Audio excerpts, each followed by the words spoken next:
अस्सलाम वालेकुम। उम्मीद है खैर नाल होवोगे। अल्लाह सोना सारिਆਂ ਤੇ ਆਪਣਾ ਦਿੱਲੀ ਦੇ ਸੁਲਤਾਨਾਂ ਦੇ ਵਿੱਚ ਅਗਲੀ ਵਾਰੀ ਜਿਹੜੀ ਹੈ ਉਹ ਆਈ ਸੈयद ਖਾਨਦਾਨ ਦੀ, ਮਲਕ ਖਾਨਦਾਨ ਦੀ ਤੇ ਲੋਧੀ। ਇਹ ਤਕਰੀਬਨ ਕੋਈ ਲਾਂਦਾ ਰਿਹਾ, ਕੋਈ ਤਖਤ ਤੇ ਬਹਿੰਦਾ ਰਿਹਾ, ਦੂਸਰਾ ਨੂੰ ਲਾਂਦਾ ਰਿਹਾ। ਇਹ 1410 ਤੋਂ ਲੈ ਕੇ 1451 ਤੱਕ ਜਿਹੜਾ ਸੈयद ਖਾਨਦਾਨ ਇਹ ਬਰੇ ਸਗੀਰ ਦਾ ਹੁਕਮਰਾਨ ਰਿਹਾ। ਇਹਦੇ ਦੌਰਾਨ ਲੋਧੀ ਹਟਦੇ ਵੀ ਰਹੇ ਤੇ ਤਖਤ ਤੇ ਬਹਿੰਦੇ ਵੀ ਰਹੇ। ਜਦੋਂ ਤੁਗਲਕ ਖਾਨਦਾਨ ਜਿਹੜਾ ਹੈ ਉਹਨਾਂ ਦਾ ਆਖਰੀ ਜਿਹੜਾ ਸੁਲਤਾਨ ਤੁਹਾਨੂੰ ਦੱਸਿਆ ਹੈ ਨਾਸਰੁद्दीन ਨੁਸਰਤ ਸ਼ਾਹ ਤੁਗਲਕ, ਉਹਨੇ ਹਕੂਮਤ ਵਾਪਸ ਲਈ ਤੇ ਫੌਤ ਹੋ ਗਿਆ। ਤੇ ਦਿੱਲੀ ਕਿਉਂਕਿ ਬਰਬਾਦ ਹੋਈ ਸੀ, ਹਿੰਦੁਸਤਾਨ ਦੇ ਜਿਹੜੇ ਮੁਸਲਿਮ ਇਲਾਕੇ ਸਨ ਉੱਥੇ ਵੀ ਬੜੀ ਤਬਾਹੀ ਲੱਥੀ ਸੀ, ਹਿੰਦੂ ਇਲਾਕਿਆਂ 'ਚ ਅਲੱਗਾ ਖੌਫ ਸੀ ਮੀਰ ਤੈਮੂਰ ਦਾ। ਤੇ ਇੱਕ ਜਿਹੜਾ ਵੇ ਹੜਬੜੀ ਵਾਲਾ ਜਿਹੜਾ ਨਾ ਸੀਨ ਬਣਿਆ ਸੀ, ਹੜਬੋਂਗ ਉਹਨੂੰ ਅਸੀਂ ਕਹਿੰਦੇ ਆ, ਉਹ ਪਿਆ ਸੀ ਕਿੱਥੇ, ਖਸੂਸਨ ਪੰਜਾਬ ਦੇ ਤੇ ਨਾਲ ਲੱਗਦੇ ਜਿਹੜੇ ਇਲਾਕੇ ਸਨ ਉੱਥੇ ਹੜਬੋਂਗ ਪਿਆ ਸੀ। ਵਜ੍ਹਾ ਕੀ ਸੀ? ਵਜ੍ਹਾ ਇਹ ਸੀ ਕਿ ਜਿਹੜੀ ਸਰਦਾਰੀ ਸੀ ਦਿੱਲੀ ਦੀ ਉਹ ਤੇ ਖਤਮ ਹੋ ਗਈ ਸੀ। ਹਰ ਬੰਦਾ ਆਪਣੇ ਆਪ ਨੂੰ ਉੱਥੇ ਜਿਹੜਾ ਦਾਅਵੇਦਾਰ ਕਹਿੰਦਾ। ਇਸੇ ਦੌਰਾਨ ਜਿਹੜਾ ਵੇ ਮਲਕ ਖਾਨਦਾਨ ਸਾਹਮਣੇ ਆਇਆ, ਸੈयद ਖਾਨਦਾਨ, ਤੇ ਸਲਤਨਤ ਦੀ ਬਾਗਡੋਰ ਸੰਭਾਲੀ। ਤੁਹਾਨੂੰ ਪਹਿਲੇ ਦੱਸਿਆ ਕਿ ਖਿਜ਼ਰ ਖਾਨ ਜਿਹੜਾ ਹੈ ਤੈਮੂਰ ਵੱਲੋਂ ਜਿਹੜਾ ਗਵਰਨਰ ਮੁਕਰਰ ਹੋਇਆ ਸੀ, ਨੈਬ ਮੁਕਰਰ ਹੋਇਆ ਸੀ। ਤੇ ਨਾਲ ਤੁਹਾਨੂੰ ਇਹ ਦੱਸਿਆ ਹੈ ਕਿ ਉਹ ਦਿੱਲੀ ਦਾ ਵੀ ਹੁਕਮਰਾਨ ਸੀ। ਦਿੱਲੀ 'ਚ ਉਹਨੂੰ ਬੇਦਖਲ ਕਰ ਦਿੱਤਾ ਸੀ ਆਖਰੀ ਤੁਗਲਕ ਬਾਦਸ਼ਾਹ ਨੇ। ਉਹਨੇ ਰੁਖ ਕੀਤਾ ਦਿੱਲੀ ਦਾ, ਆ ਗਿਆ।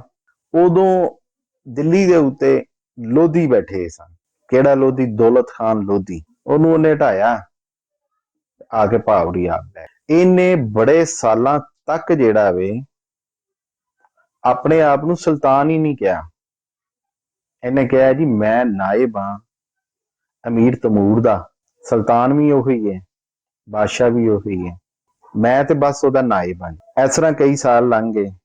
ਇਹਦੇ ਪੁੱਤਰਾਂ ਨੇ ਵੀ ਜਿਹੜੀ ਹੁਕਮਰਾਨੀ ਕੀਤੀ। ਜਿਹੜਾ ਨਿਜ਼ਾਮ ਖਰਾਬ ਹੋਇਆ ਸੀ, ਇੰਤਜ਼ਾਮੀ ਢਾਂਚਾ ਜਿਹੜਾ ਵੇ, ਇੰਤਜ਼ਾਮੀ ਜਿਹੜਾ ਸਟਰਕਚਰ ਹੈ ਉਹ ਤਕਰੀਬਨ ਖਤਮ ਹੋ ਗਿਆ। ਉਹਨੂੰ ਦੁਬਾਰਾ ਬਹਾਲ ਕੀਤਾ, ਬਹਾਲ ਕਰਕੇ ਤੇ ਲੋਕਾਂ ਦੀ ਜ਼ਿੰਦਗੀ ਨੂੰ ਆਸਾਨ ਬਣਾਇਆ ਤੇ ਨਾਲ ਆਪਣੀ ਜ਼ਿੰਦਗੀ ਨੂੰ ਆਸਾਨ ਬਣਾਇਆ ਕਿ ਦੁਸ਼ਮਣੀਆਂ ਘੱਟ ਕੀਤੀਆਂ। ਇਹਦੇ ਅੱਗੋਂ ਜਿਹੜੇ ਪੁੱਤਰ ਸਨ ਤੇ ਇਹਦੇ ਜਿਹੜੇ ਪੋਤਰੇ ਸਨ ਮਲਕ ਖਿਜ਼ਰ ਖਾਨ ਦੇ, ਉਹਨਾਂ ਨੇ ਇਹ ਕੀਤਾ ਕਿ ਇਹਦਾ ਜਿਹੜਾ ਪੋਤਾ ਸੀ ਅਲਾਉਦੀਨ ਇਬਨੇ ਮੁਹੰਮਦ ਸ਼ਾਹ, ਅਲਾਉਦੀਨ ਇਬਨੇ ਮੁਹੰਮਦ ਸ਼ਾਹ, ਉਹਨੇ ਬਹਿਲੋਲ ਖਾਨ ਲੋਧੀ ਦੇ ਹੱਕ ਦੇ ਵਿੱਚ ਦਸਤਬਰਦਾਰ ਹੋ ਗਿਆ। ਤੇ ਲਿਖਣ ਵਾਲਾ ਲਿਖਦਾ 19 ਅਪ੍ਰੈਲ 1451 ਨੂੰ ਦਿੱਲੀ ਦੀ ਸਲਤਨਤ ਜਿਹੜੀ ਹੈ ਉਹ ਬਹਿਲੋਲ ਖਾਨ ਲੋਧੀ ਦੇ ਹੱਥ 'ਚ। ਇਸ ਤਰ੍ਹਾਂ ਜਿਹੜਾ ਹੈ ਸੈयद ਖਾਨਦਾਨ ਉਹਦਾ ਬਰੇ ਸਗੀਰ ਚੋਂ ਖਾਤਮਾ ਹੋਇਆ। ਤੇ ਜਦੋਂ ਉਹਦਾ ਖਾਤਮਾ ਹੋਇਆ ਤੇ ਲੋਧੀ ਆ ਗਏ। ਹੁਣ ਵੇਖਦੇ ਆ ਕਿ ਸੈयद ਖਾਨਦਾਨ ਨੇ ਕਿਹੜਾ ਕੋਈ ਐਸਾ ਕੰਮ ਕੀਤਾ ਜਿਹੜਾ ਤਾਰੀਖ ਦੇ ਵਿੱਚ ਯਾਦ ਰੱਖਿਆ ਗਿਆ। ਉਹਦੇ ਵਿੱਚ ਇਹਨਾਂ ਨੇ ਜ਼ੁਬਾਨ ਦੇ ਉੱਤੇ ਜ਼ੋਰ ਦਿੱਤਾ। ਜਿਹੜਾ ਸਿਲਸਿਲਾ ਪਹਿਲੇ ਤੁਗਲਕ ਖਾਨਦਾਨ ਨੇ ਕੀਤਾ ਸੀ ਉਹੀ ਖਿਦਮਾਤ ਇਹਨਾਂ ਨੇ ਸਰਅੰਜਾਮ ਦਿੱਤੀਆਂ। ਜ਼ੁਬਾਨ ਦੇ ਵਿੱਚ ਜਿੱਦਤ ਲਿਆਂਦੀ। ਜਿੱਦਤ ਲਿਆਉਣ ਨਾਲ ਇਹ ਹੋਇਆ ਕਿ ਇੱਕ ਨਵੀਂ ਜ਼ੁਬਾਨ ਜਿਹੜੀ ਹੈ ਉਹ ਬੰਨੀ ਸ਼ੁਰੂ, ਜਿਹੜੀ ਕਿ ਤੁਗਲਕਾਂ ਦੇ ਦੌਰ ਦੇ ਵਿੱਚ ਸ਼ੁਰੂ ਹੋਈ। ਉਹਦਾ ਸਿਲਸਿਲਾ ਇਹਨਾਂ ਨੇ ਜਾਰੀ ਰੱਖਿਆ। ਮਦਰਸਿਆਂ ਦਾ ਨਿਜ਼ਾਮ ਇਹਨਾਂ ਨੇ ਆਪਣੇ ਅੰਡਰ ਰੱਖਿਆ। ਚੰਗੇ ਚੰਗੇ ਉਸਤਾਦ ਉੱਥੇ ਲਿਆਂਦੇ ਜਿਨ੍ਹਾਂ ਨੇ ਸੂਫੀ ਅਦਬ ਦੇ ਉੱਤੇ ਬਹੁਤਾ ਜ਼ੋਰ ਦਿੱਤਾ। ਇਸ ਤਰ੍ਹਾਂ ਜਿਹਨੂੰ ਕਹਿੰਦੇ ਨੇ ਸੂਫੀਆ ਜਿਹੜੇ ਕਰਾਮ ਨੇ ਉਹਨਾਂ ਦੀ ਹੌਸਲਾ ਅਫਜ਼ਾਈ ਹੋਈ। ਜੰਗੀ ਇਤਬਾਰ ਦੇ ਨਾਲ ਉਹੀ ਜਿਹੜੇ ਤੁਰਕ ਅਹੁਦੇਦਾਰ ਸਨ ਫੌਜ ਦੇ, ਉਹ ਇਹਨਾਂ ਦੇ ਨਾਲ ਰਹੇ। ਉਹੀ ਖਾਨਦਾਨ ਇਹਨਾਂ ਦੇ ਨਾਲ ਤੁਰਦੇ ਰਹੇ। ਅਮੀਰ ਜਿਹੜੇ ਸਨ ਦਿੱਲੀ ਦੇ, ਉਮਰਾਹ ਜਿਨ੍ਹਾਂ ਨੂੰ ਕਿਹਾ ਜਾਂਦਾ ਹੈ, ਉਮਰਾਏ ਦਿੱਲੀ, ਉਹ ਵੀ ਉਹੀ ਰਹੇ। ਉਹਨਾਂ ਦੀਆਂ ਲਾਦਾਂ ਅੱਗੋਂ ਰਹੀਆਂ। ਇਸ ਤਰ੍ਹਾਂ ਜਿਹੜਾ ਸੈयद ਖਾਨਦਾਨ ਨੇ ਫਿਰ ਇਹਨਾਂ ਨੇ ਇੱਕ ਕੰਮ ਇਹ ਕੀਤਾ ਕਿ ਜਿਹੜਾ ਟੈਕਸ ਦਾ ਨਿਜ਼ਾਮ ਸੀ ਉਹਨੂੰ ਵੀ ਥੋੜਾ ਜਿਹਾ ਇਹਨਾਂ ਨੇ ਬਦਲਿਆ ਤੇ ਲੋਕਾਂ ਨੂੰ ਕੋਈ ਥੋੜਾ ਜਿਹਾ ਸਕੂਨ ਹੋਇਆ। ਲੋਕਾਂ ਤੋਂ ਭਾਰ ਚੁੱਕਿਆ ਟੈਕਸ।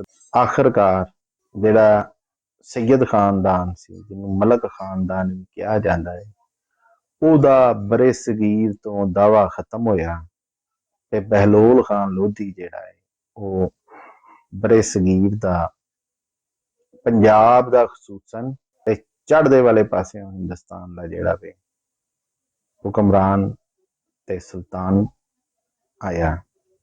ਹੁਣ ਅਸੀਂ ਲੋਧੀ ਖਾਨਦਾਨ ਦੇ ਅੱਗੇ ਸਾਡੇ ਨਾਲ ਰਹੋ, ਸਾਡੇ ਚੈਨਲ ਨੂੰ ਸਬਸਕ੍ਰਾਈਬ ਕਰੋ, ਲਾਈਕ ਸ਼ੇਅਰ ਕਮੈਂਟ ਕਰੋ, ਆਪਣਾ ਖਿਆਲ ਰੱਖੋ। ਅੱਲਾ ਹਾਫਿਜ਼, ਰੱਬ ਰਾਖਾ।